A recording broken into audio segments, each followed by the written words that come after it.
Hi everyone, my name is Amber. Welcome back to my channel. Today we're going to be talking about my quarter 3 statistics. So I am aware that I am a month late in doing these, but I've been moving house and things, so I haven't really had time. So I finally got all of my statistics together, both reading and booktube, because I've started to take an actual look at my booktube statistics because I find them quite interesting. So I'm going to start off by talking about how my reading went over the last 3 months from July to September, and I'm going to chat about what I think went well and what I think I could maybe improve on. I do have some charts from a spreadsheet, so I'm just going to scoot on over, maybe put it over my face if there's no room, but here we go. So in the last 3 months, again from July to September, not including October, I read 28 books, which was down slightly from what I read in quarter 2. In quarter 2 I read 36 books. The reason for this is basically because I was moving house. So we put the offer in for this house that we bought in June, and then July was spent basically sorting out the solicitor stuff. August we started packing up because we thought we were going to move, and then September came around and we couldn't move into this house, but we had to move out of our rental house, so we ended up moving twice in September. So in July I read 10 books, in August and September I read 9 books in each. Previously I had been reading about 13 books a month, but that went down a bit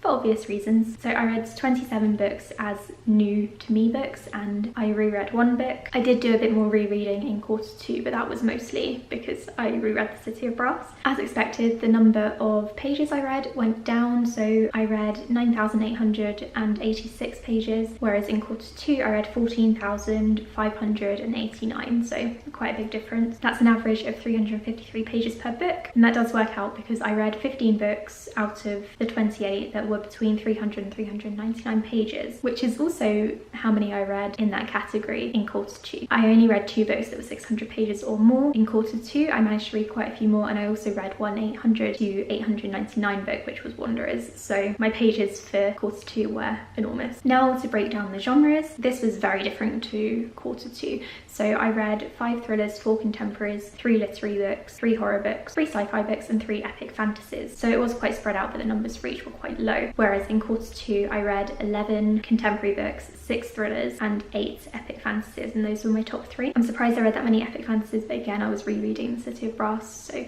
that's probably why. And the fact that I read 11 contemporaries, that's probably why I read so many books in those months. The genres that had the most pages, or I read the most pages from these genres, those would be thrillers and epic fantasies, which makes sense. Epic fantasies are huge, and thrillers, I read more of those. The formats that I read the books in were mostly ebook, which always tends to win for me because I read e-arcs and, you know, my own ebooks, and paperbacks. I don't really own many hardbacks, so I rarely read those, and my audiobook listening is still down because I used to listen to audiobooks in the car on my way to and from work, which was over an hour every day, but now I'm not commuting to work, I work from home, so I don't do that anymore. The age group categories are entirely different in quarter 3. In quarter 2 I read 20 adult books and 15 YA books, but in quarter 3, this most recent one, I read 21 adult books, which is about the same, but only 7 YA books. Previously, in previous years, the YA definitely would have been higher, and I definitely still own more YA on my shelves, but I find that I'm buying or acquiring more adult books to read, either the ones that I'm buying or ones that are being given to me by publishers, so that would be the reason for that. And also I'm just a bit more interested in adult books at the moment. I think I'm kind of outgrowing some YA. I definitely haven't been loving as many YA fantasy books as I used to. Contemporary I still enjoy, but I tend to lean more towards thrillers and mysteries in YA rather than straight up contemporary books, although I do have some that I have really loved over the past year. It's just, I think because I'm getting older now, I'm kind of slowly drifting away from reading so much YA because that used to take up all of my reading. As for the years that the books were published, the majority of the ones that I read, 15 of them were published in 2020, which is absolutely normal for me. 2018 was the second highest year with 4 books. In the previous quarter, I read 15 books from 2020 as well, and I read 11 from 2019 and 5 from 2018, and it just slowly got less and less. This is completely normal for me, and I don't really see it changing anytime soon. I would like to read more of my backlist titles, but I have so many books from this year that I really want to read. I also have a bunch of advanced readers copies that I need to read and get to, so at least in 2020 this is going to stay the same. Maybe in 2021 I can read some more of my backlist books, and I'm going to make that a challenge. As for how I acquired the books, I read read 12 of them as advanced readers copies, and I purchased 8 of them myself. The others were either gifted to me from the library or they were free. For the location, which is always my favourite one to look at, I read 13 books from the USA. That's again quite normal because I read a lot of US published books, and even the ones published in the UK are often set in the USA. I read 5 books that were set in the UK. Again, that's kind of normal. That's always my second highest one. I read 5 books that were set in fantasy and space, so it doesn't really show up on the map. But I also managed to read books set in Ghana, Mexico, France, Australia and Ireland. So I have spread out a little bit, and I would like to do that more in the last quarter of the year, just to see some new places. I have some ideas in mind. And here is my map for the year as a whole. It doesn't show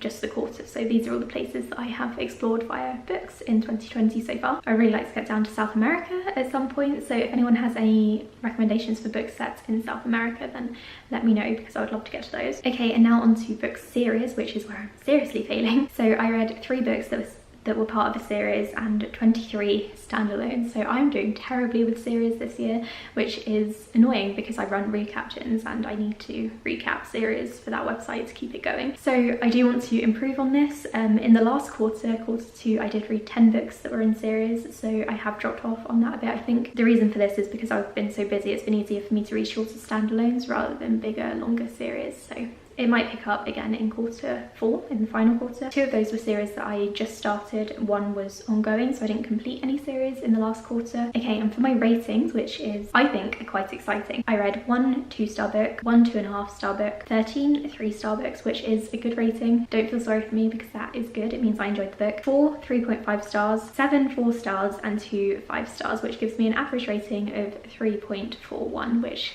is great. I think that's fantastic. It's probably one of the highest average ratings I've had. In the previous quarter, my average rating was 3.19, so I wasn't enjoying all those books that I was reading as much. So even though I read fewer books from July to September, I've enjoyed them more. Okay, and now onto the author gender. I read, this is always pretty much the same for me, I read from 21 female authors and 7 male authors, no non-binary authors this quarter, although there were some non-binary authors in previous quarters this year. So as for the protagonist gender, 14 of the protagonists were female, 8 were an ensemble cast, 4 were male, and 2 books had no protagonists. My most popular publisher was Penguin Random House, which surprised me because normally it's HarperCollins, because that's who I get most of my advanced readers copies from. I read 7 from Penguin Random House in this past quarter. Last quarter I read 8 from them, but I did read 12 from HarperCollins, so again I'm surprised that Random House kind of took the lead there. Maybe that has something to do with my average rating. I need to read more from them in the future. And then just for some quick diversity stats, 6 of the books that I read prominently featured racial diversity, 4 featured queer diversity, LGBTQ+, 2 featured mental health, 8 had a combo, and 8 of the books had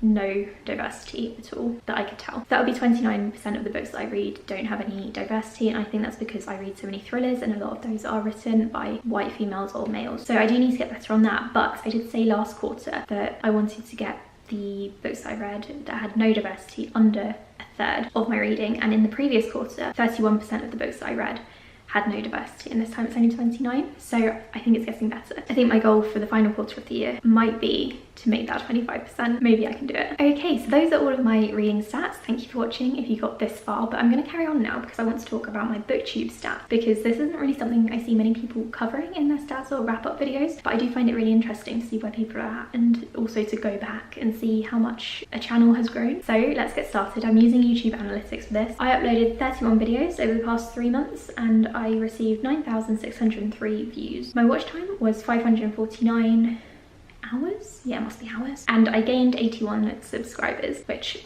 I think is really good. I'm really happy with that. I'm looking forward to seeing how this changes come January next year when I do a final end of year wrap up. My top videos are mostly review videos. The top 3 are the Shadow Friend review, which I will leave up above, One of Us is Next, again I'll leave up above, and my Which Ruth Ware book is best reading vlog review thing. I got 165.7 thousand impressions, and most of those were during the reading rush, so that definitely helped my views and my watch time, and it helped YouTube promote my videos, obviously. As for the source, how people are finding my videos, 34.8% of people found my videos through the browse features. So those are like my subscribers. 33.5% of people found them using the search function on YouTube, so my videos are ranking quite well in search, I think, for the things that I'm actually covering. 50% of people who found my videos externally found them via a Google search. So again, my videos are quite good for SEO and watch time, I think. Finally, for the people who are watching my videos,